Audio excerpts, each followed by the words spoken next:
This is the surface web, the internet as we know it. And this is the dark net.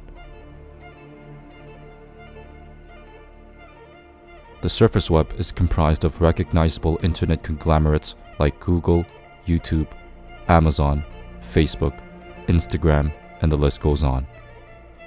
It is arguably one of the most creative inventions of the human civilization. It has played a critical role in setting the standards of our current technology and our dependence on instantaneous gratification and results. It marked the beginning of the information age. The World Wide Web contains approximately 1.75 billion numbers of websites and reaches over 4.4 billion internet users as of 2020. It brings in over $1 trillion of revenue per year, and although impossible to put a price tag, its overall value is estimated to be over $20 trillion.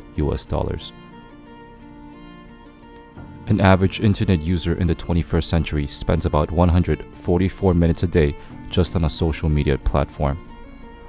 It seems the internet has become a requirement to run the basic functions of our lifestyle, and hence may elude us to think we have mastered the internet.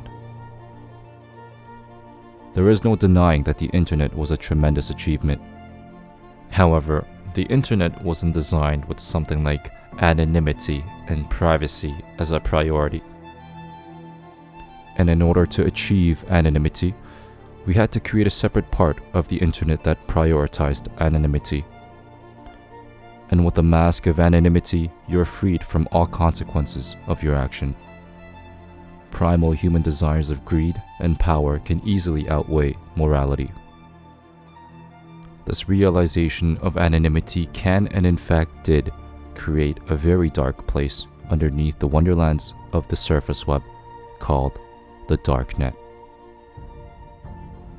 The size of the dark net, by the very nature of its existence, cannot be measured accurately, but it is estimated to be about 500 times bigger than the surface web, or also known as the familiar internet.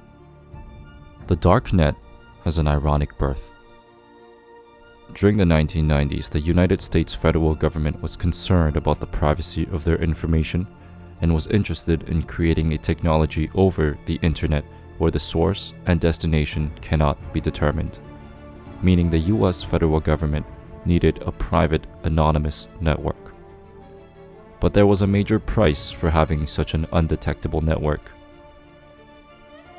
The United States government can't simply run an anonymity system for everybody and then use it themselves only, because then every time a connection came from it, people would say, oh, it's another CIA agent looking at my website, if those are the only people using the network.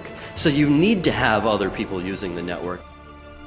And so due to this limitation, they had no choice but to release this technology to the public. It was simply everyone or no one. The publicly released technology, which became the now called Tor or Onion Router, is a program you need to download to access the dark net. Now, Tor is one of many darknets, in which a collection of these darknets are referred to as the dark web. The dark web is a small part of the deep web. Simply, the surface web is anything you can find on a search engine, and the deep web and the dark web is anything that a search engine cannot find. But the dark web is different. It is a much more dangerous area where you need specific authorizations and programs to earn access, and also an area where some of the most sinister and heinous crimes are negotiated, distributed, and committed. Illicit forums that house anything from drug trafficking, child pornography, murder for hire, torture, extortion, firearms, sex trafficking, and terrorism. The whole platform has a dizzying amount of illegal activities, to say the least.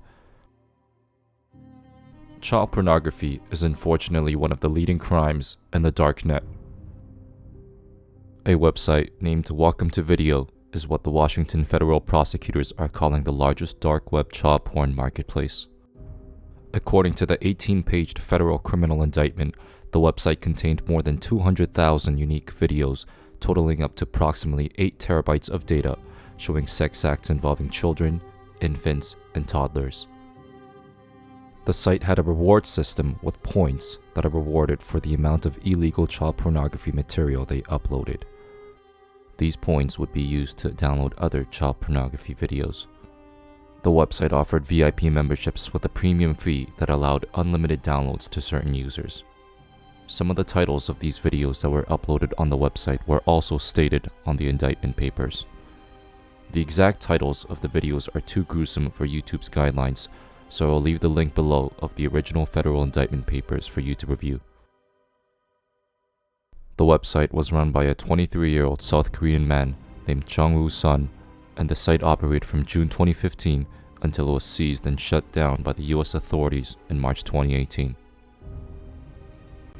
One user of this website was named Nicholas Stangl of Washington, D.C., who pled guilty to receipt of child pornography charges late 2019 and was sentenced to 15 years in prison. And the prosecutors claimed he downloaded more than not 50 minutes, not hours, but 50 years worth of abuse videos. Users were able to purchase the videos using cryptocurrencies, and an annual membership was priced at 0.03 bitcoins, with an equivalent US dollar value of $300. This website demonstrated a level of pedophilia that was beyond extreme.